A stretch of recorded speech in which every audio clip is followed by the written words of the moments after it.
Gavin Newsom abolishes single-family zoning in California, UnitedNewsPost.com. In one of his first actions after surviving an election seeking to oust him from office, Governor Gavin Newsom on Thursday essentially abolished single-family zoning in California, and green-lighted a series of bills intended to bolster the state's housing production. By signing Senate Bill 9 into law, Newsom opened the door for the development of up to 4 residential units on single-family lots across California. The move follows a growing push by local governments to allow multifamily dwellings in more residential neighborhoods. Berkeley voted to eliminate single-family zoning by December 2022, and San Jose is set to consider the issue next month. While opponents fear such a sweeping change will destroy the character of residential neighborhoods, supporters hail it as a necessary way to combat the state's persistent housing crisis and correct city zoning laws that have contributed to racial segregation. The housing affordability crisis is undermining the California dream for families across the state, and threatens our long-term growth and prosperity, Newsom wrote in a news release. Making a meaningful impact on this crisis will take bold investments, strong collaboration across sectors and political courage from our leaders and communities to do the right thing and build housing for all.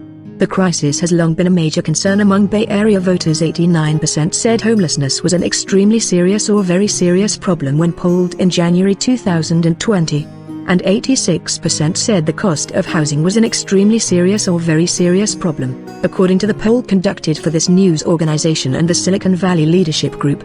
Newsom took office with bold promises to attack California's drastic housing shortage, and in his first year landed a budget that included a record $1 billion to fight homelessness and $1.75 billion to build more homes, launched a homelessness task force and put forward a plan that for the first time would fine cities that defied production rules. This year, Newsom has made big commitments to housing Californians, including signing a $12 billion bill to build homeless housing and support services for unhoused people. Newsom previously had shaken up single-family zoning by signing legislation that allowed more homeowners to build in-law units on their properties. SB 9 takes that further, allowing property owners to build up to 2 duplexes on what was once a single-family lot.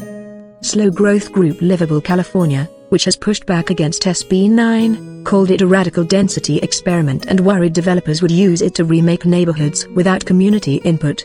A property must meet certain criteria under SB 9 before it can be developed into multifamily housing. It must be large enough, for example, and the owner must live there for at least 3 years before splitting the property. A study by UC Berkeley's Turner Center for Housing Innovation found that the new law likely would add, at most, fewer than 700,000 housing units across California. Newsom on Thursday also signed SB 10, creating a process that lets local governments streamline new multifamily housing projects of up to 10 units built near transit or in urban areas. That new legislation also simplifies zoning requirements under the California Environmental Quality Act, which developers complain can bog down projects for years. SB 10 provides one important approach, making it dramatically easier and faster for cities to zone for more housing, the bill's author, Sen. Scott Wiener, D. San Francisco, wrote in a news release. It shouldn't take 5 or 10 years for cities to rezone, and SB 10 gives cities a powerful new tool to get the job done quickly. Newsom also signed SB 8, which extends the Housing Crisis Act of 2019. The act, which speeds up the approval process for housing projects, curtails local government's ability to reduce the number of units allowed on a site and limits housing application fee hikes, was set to expire in 2025.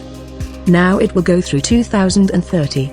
Finally, Newsom green-lighted AB 1174, a bill that specifically targets the Valco housing, office and retail project underway in Cupertino.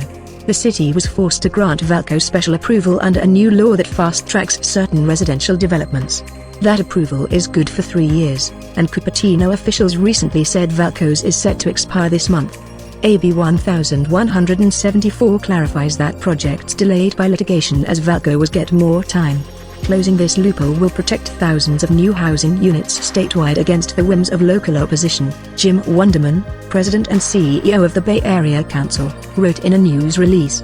Too often, the legal system is abused to block housing that we so desperately need.